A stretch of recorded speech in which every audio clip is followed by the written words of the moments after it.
Vamos a tener una videollamada, vamos a charlar con Eduardo Galac acerca de una charla, una propuesta que se va a llevar adelante. Sí. Él es doctor en Ciencias Sociales, profesor de Educación Física e investigador del CONICET. Historias del cuerpo. Ujú. ¿Cómo te va, Eduardo? ¿Qué tal? Buen día. Amelia y Facundo te saludan. ¿Cómo estás? Eduardo, ¿Qué buen tal, día. Amelia?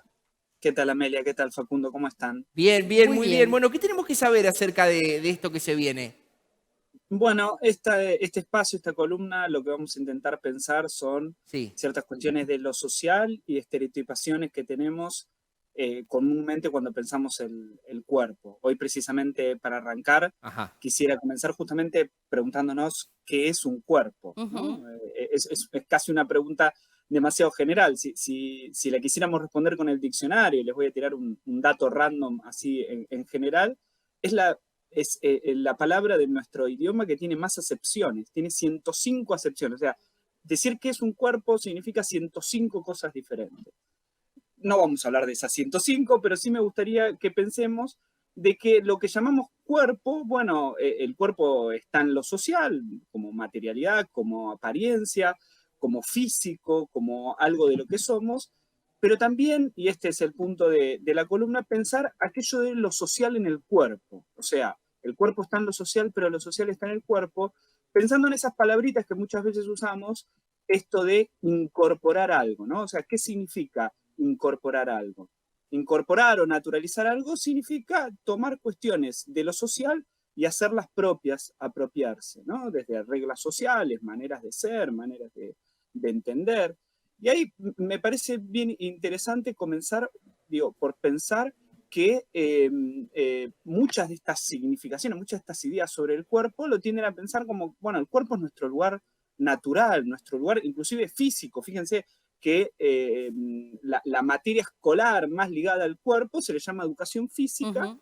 y física proviene, la palabra proviene de la idea de naturaleza. Entonces, hay algo ahí de qué es lo natural y qué es lo social que se juega en el cuerpo, en las maneras de ser, en las maneras de obrar en este mundo, ¿no? Y me parecía interesante comenzar justamente con esta pregunta, ¿qué es un cuerpo?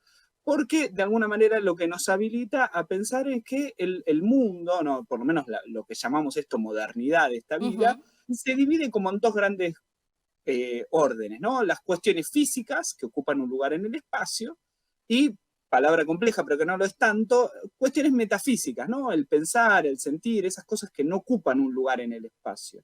Y a mí Ujú. lo que me parece interesante como punto de partida para esta columna que vamos a desarrollar es pensar que, bueno, el cuerpo quedó en el medio, ¿no? O sea, el Claro. cuerpo es una materialidad, pero al mismo tiempo es aquello con lo que pensamos, sentimos, decimos. Y cuando llamamos esto de naturalizar algo, ¿no? Hacer Eso. naturalizar algo o incorporar algo, me parece que hay una cuestión bien interesante. Por ejemplo, y voy a dar un par de ejemplos para que se entienda Sí. esto Cuando que intento hablamos de decir. naturalizar los cuerpos, sobre todo, Eduardo, pienso, ¿no? Que uno lo naturaliza de manera verbal, pero a veces en la práctica de ver, digo también, y de imaginarnos en el colectivo social a qué referimos cuando hablamos de naturalizar. ¿Qué decimos cuando naturalizamos los cuerpos en esa mirada del otro, de los otros, del otro, en realidad, que es el que siempre está poniendo el foco, digamos, ¿no? En la mirada. Perfecto. Mira, hay dos cositas para decir. Una definición un poco más teórica, si querés. Sí. Karl Marx decía que naturalizar algo es cuando olvidamos las razones de por qué hacemos lo que hacemos. Eso era lo que decía. Y me parece una buena definición, que ya cumple casi 200 años, de pensar, bueno, hay algo que incorporamos no conscientemente. Por ejemplo, vos Ujú. recién lo decías con el lenguaje inclusivo, ciertas cuestiones ligadas a la distancia entre la anatomía y el género, por Ujú. ejemplo, ¿no? Y ahí tenemos una cuestión, vamos a decir, del orden de lo que lo entendemos natural. Habría que ver qué es lo que llamamos natural, pero bueno, pensamos que la anatomía tiene que ver con lo natural, pero también hay una cuestión de órdenes sociales incorporados que tiene que ver, por ejemplo, con las cuestiones de género, o cuestiones que tienen que ver, por ejemplo, con dimensiones simbólicas o políticas. Ujú. Perdonen la autorreferencia, pero en lo particular milité y pienso que es muy importante la interrupción voluntaria del embarazo, la posibilidad de Sí. que las personas pueden decidir sobre su cuerpo, pero al mismo tiempo frente a la pandemia me paro en un lugar de hay que vacunarse. Claro. Y ahí hay una contradicción respecto de nuestros cuerpos de, bueno, hay un límite de hasta dónde es mi cuerpo social y hasta dónde puedo decidir sobre mi cuerpo individual.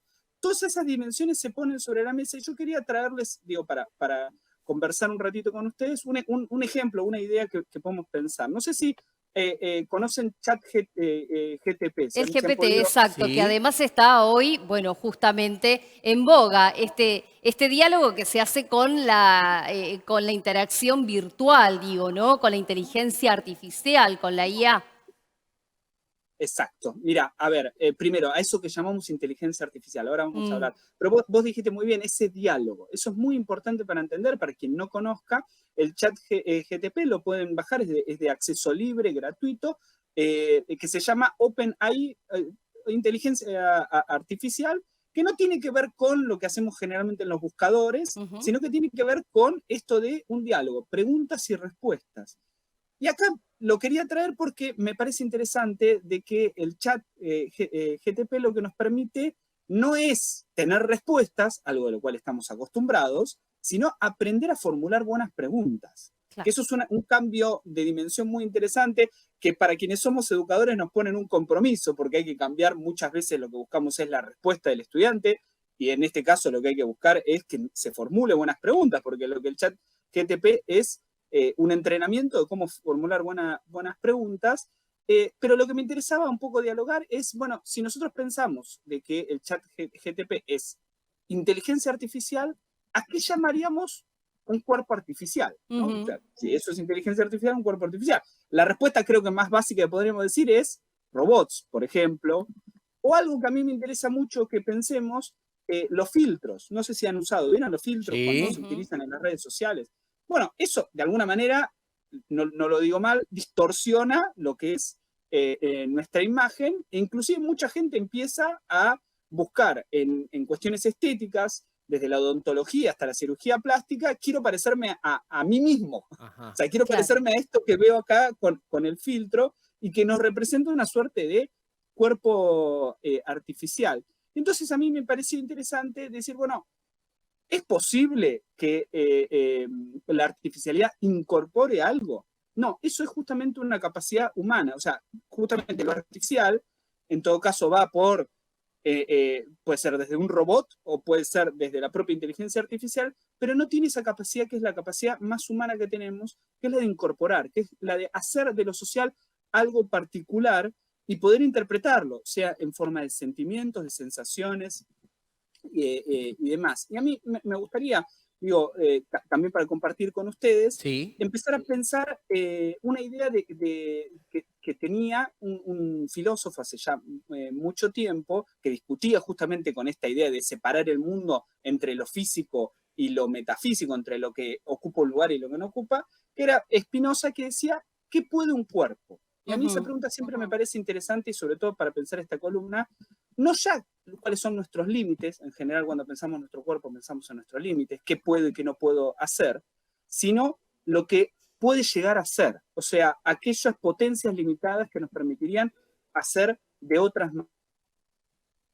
Sí. En ese sentido me parece que es muy importante, sobre todo porque esta columna inaugura algo de lo que vamos a retomar en otras, como cuestiones ligadas al bullying, a la drogadicción, como cuestiones ligadas a las cuestiones de género, a quién es propietario de mi cuerpo, hasta dónde llega mi cuerpo, todas esas cuestiones que vamos a ir a lo largo de estas columnas desarrollando, nos ponen por delante esta pregunta, digo, ¿qué puede un cuerpo? No en la mirada del otro, sino justamente en el diálogo que nosotros tenemos entre nosotros, con nosotros, a través de nuestro cuerpo.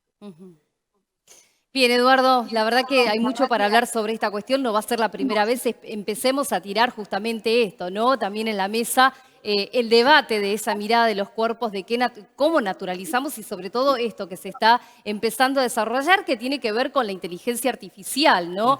Que de verdad ahí entornos virtuales. Exactamente. Hay que hacer un parate y creo que vas a coincidir por tu estudio y tu investigación. Digo, hay que diferenciar entre la realidad real y la realidad que ofrece estos espacios que tienen que ver con los chats de GPT para aprender a formular no solo buenas preguntas, sino que además también a ver que hay otras posibilidades de comunicación. Exactamente. Mira, te voy a decir un ejemplo casi de entre casa. No es, la discusión no debería ser si esta herramienta sí o esta herramienta no. Claro. Lo mismo con las redes sociales. Las redes sociales tienen enormes problemas para saber identificar una fake news, una noticia falsa. No es si sí o si no, sino es qué potencialidades de diálogo nos permite. El propio sistema, o sea, GTP es un chat, o sea, uno va escribiendo y va dialogando, pero también es muy interesante, justamente el otro día en el chat familiar que tengo con mi propia familia, salió la discusión, digo, ¿para qué podemos usar esto? Y Claro. es interesante ver cómo cada uno o cada una lo va usando para maneras diferentes. Uno para planificar lo que es una cuestión nutricional, otro para buscar las respuestas a algo que quiere hacer o cómo puede resolver un problema. Y en ese sentido me parece que va la potencialidad del chat GTP o de la inteligencia artificial que estás planteando, Amalia. Bien. Generar nuevos diálogos. Después Bien. de todo, toda educación es un largo diálogo, un constante diálogo entre las personas. Eso la inteligencia artificial no lo va a poder reemplazar. Tal cual. Eduardo, gracias por Gracias. esta comunicación y por supuesto se abre esta columna para seguir charlando. Genial, nos vemos Facundo, Amelia, gracias. Muchas Buen fin de gracias. semana.